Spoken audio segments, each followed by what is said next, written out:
말씀을 듣는 큐티 김정희 목사입니다.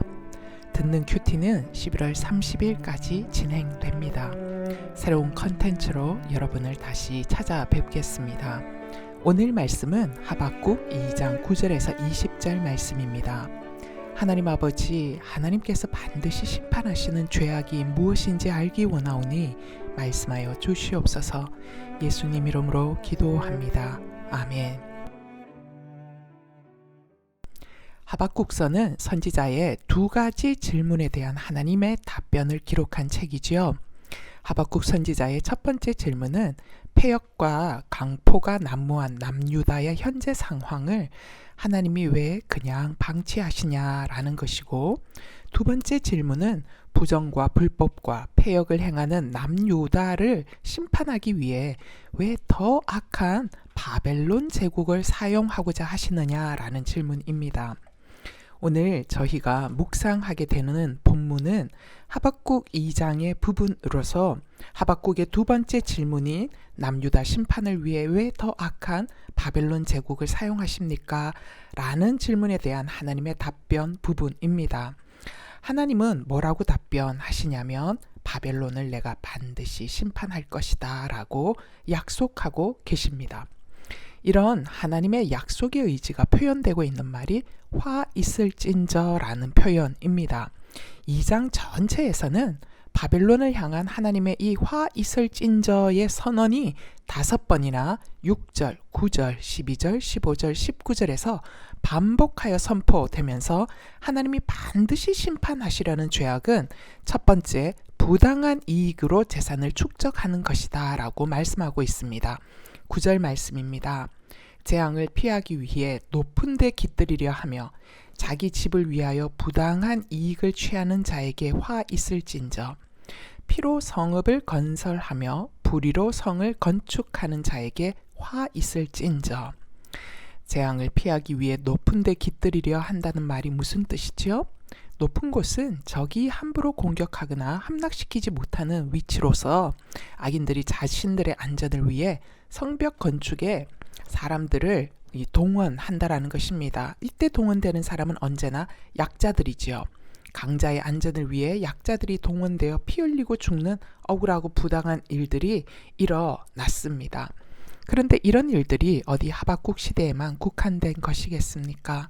하박국 시대에 급부상하던 잔혹한 민족 바벨론 제국에게만 국한된 이야기는 아니지 않습니까?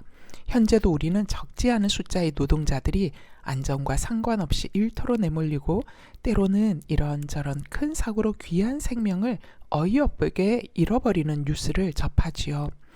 이런 일들이 일어나게 된 원인을 파헤쳐보면 결국은 더 많은 물질적 이익을 위해 안전을 무시했기 때문입니다. 안전 조치까지 일일이 신경 쓰면 돈이 그만큼 더 들어가야 하기 때문이지요.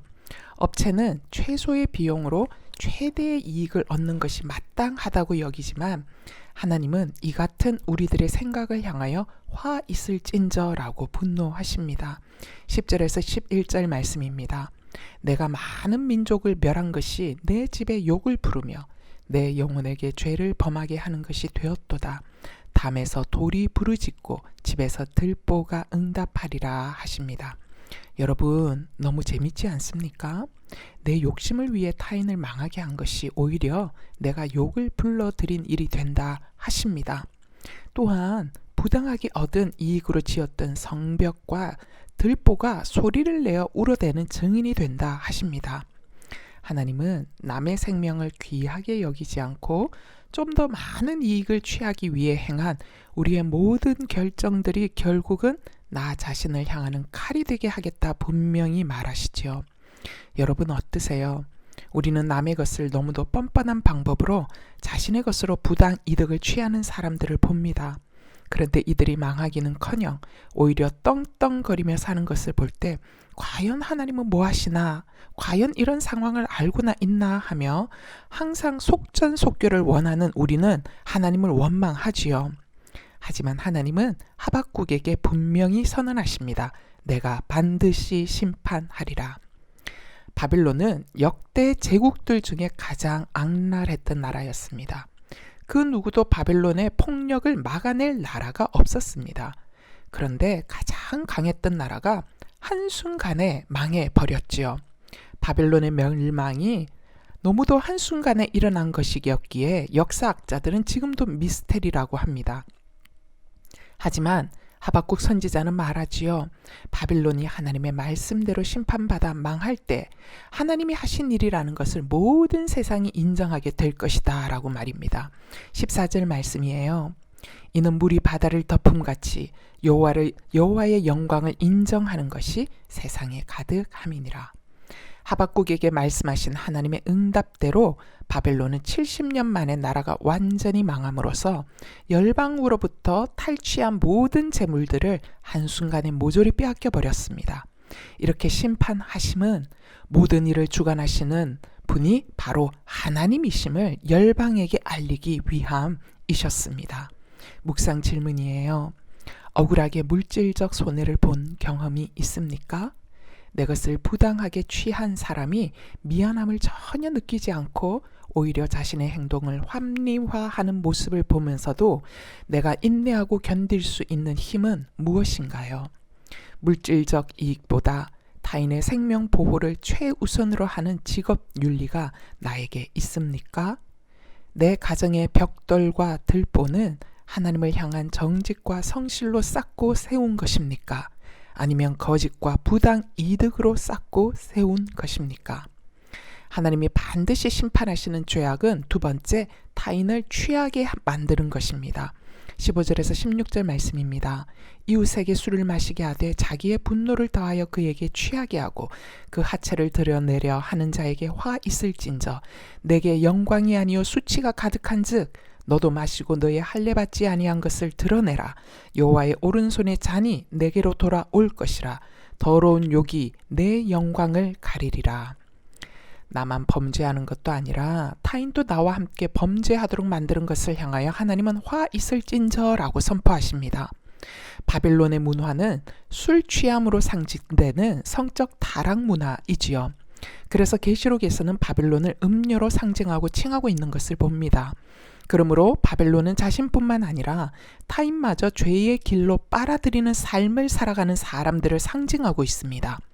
하나님은 바벨론적인 삶을 향해 할례 받지 아니한 것이다 라고 칭하시면서 이것을 하나님께서 반드시 드러내고 반드시 더러운 욕이 바벨론의 머리로 돌아가게 하겠다 맹세하십니다.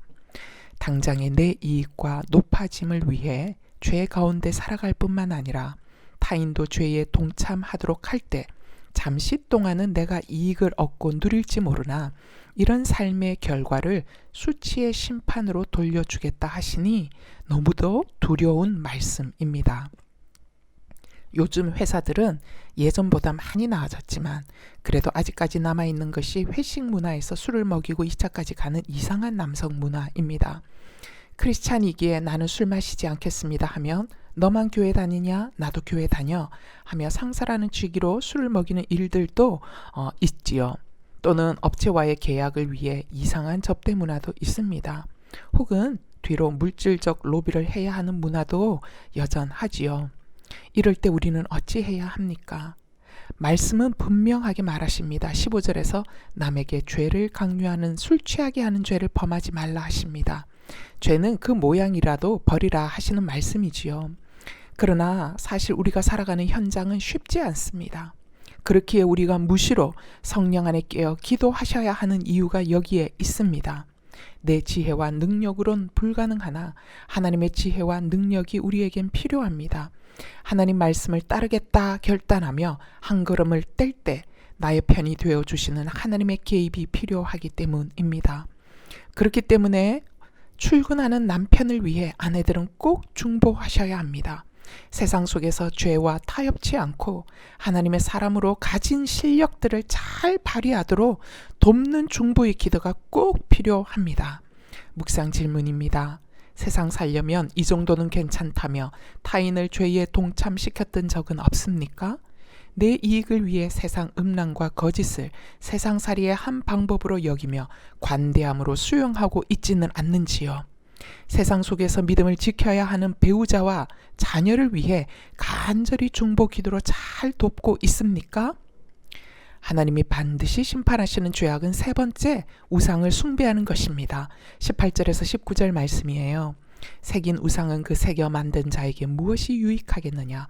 부어 만든 우상은 거짓 스승이라 만든 자가 이 말하지 못하는 우상을 의지하니 무엇이 유익하겠느냐? 나무에게 깨라 하며 말하지 못하는 돌에게 일어나라 하는 자에게 화 있을진저 그것이 교훈을 베풀겠느냐? 보라, 이는 금과 은으로 입힌 것인즉 그 속에는 생기가 도무지 없느니라. 우상 숭배가 꼭 무슨 불상이나 나무 혹은 바위에 가서 빌고 절하는 것만을 말하고 있지 않다라는 것을 여러분 잘 아시지요? 하나님이 아닌 다른 것들을 의지하고 그것들이 나를 윤택하게 만들고 보호해 주리라 여기며 내가 바라고 따르는 것이 있다면 그것은 모두 우상 숭배입니다. 하나님은 당신 자신이 아닌 다른 것들을 의지의 대상으로 삼는 것이 얼마나 어리석고 헛된 일인지를 무엇이 유익하겠느냐라는 말을 반복하여 표현하시면서 말씀하고 있습니다.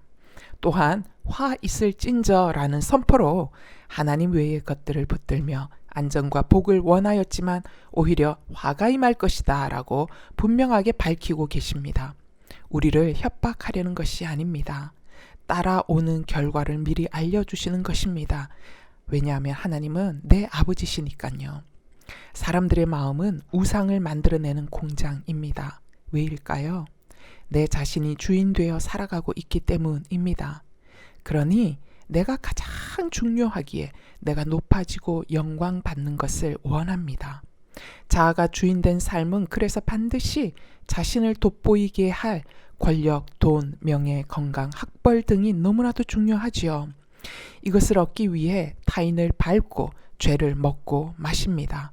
또한 이것들을 잃어버릴까봐 전전긍긍하며 두려워하고 이것들을 유지하게 해줄 그 어떤 또 다른 힘을 의지할 수밖에 없습니다.